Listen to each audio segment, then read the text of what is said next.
Is there anything Capcom makes that isn't good? I'm hard up to think of one thing off the top of my head. This is Super Buster Brothers. Originally it was released in an arcade in 1989 and has become an infamous classic since. The whole point of the game is to pop all the bubbles that have taken over all the world's famous landmarks and cities, starting in Japan at Mount Fuji. Your job is to bust all these bubbles without them hitting you. You start using a single harpoon, but it can be later upgraded to 2 harpoons, a grappling hook, and even a gun with a big spread. This game differs from its original. On the arcade, you had the 2-player mode, but it was simultaneous instead of taking turns. The arcade version also had monsters that helped, as well as hurt you. On the SNES version, the monsters don't hurt you at all. The arcade was also called Pang and Pumping World. When I first played it in 1989, it was a Pumping World cabinet.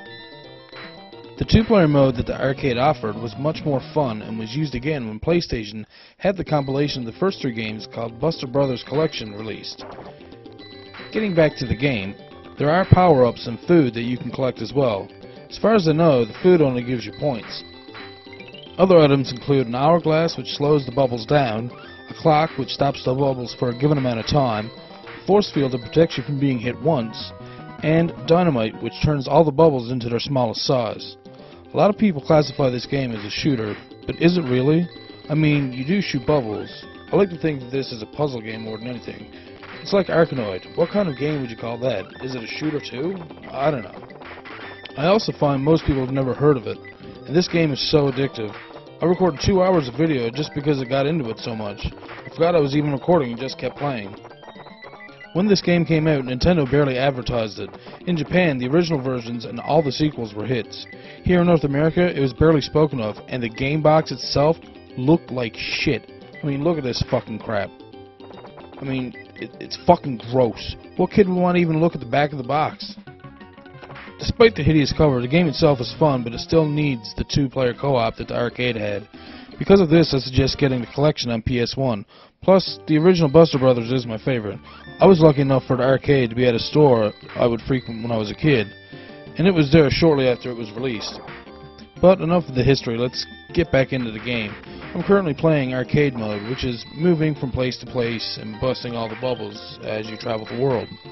There is also a panic mode in which you only get a single harpoon and you can't ever change your weapon.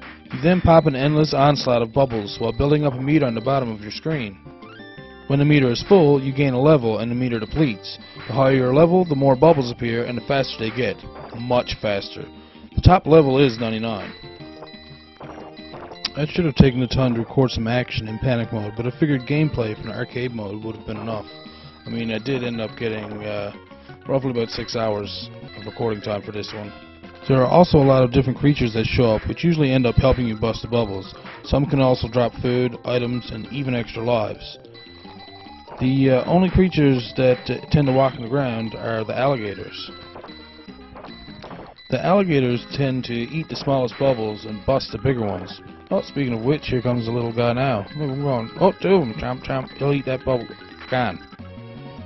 There are also fireballs that burst bubbles, birds that bust bubbles, and the blue one at the end that can drop power-ups or even a free man.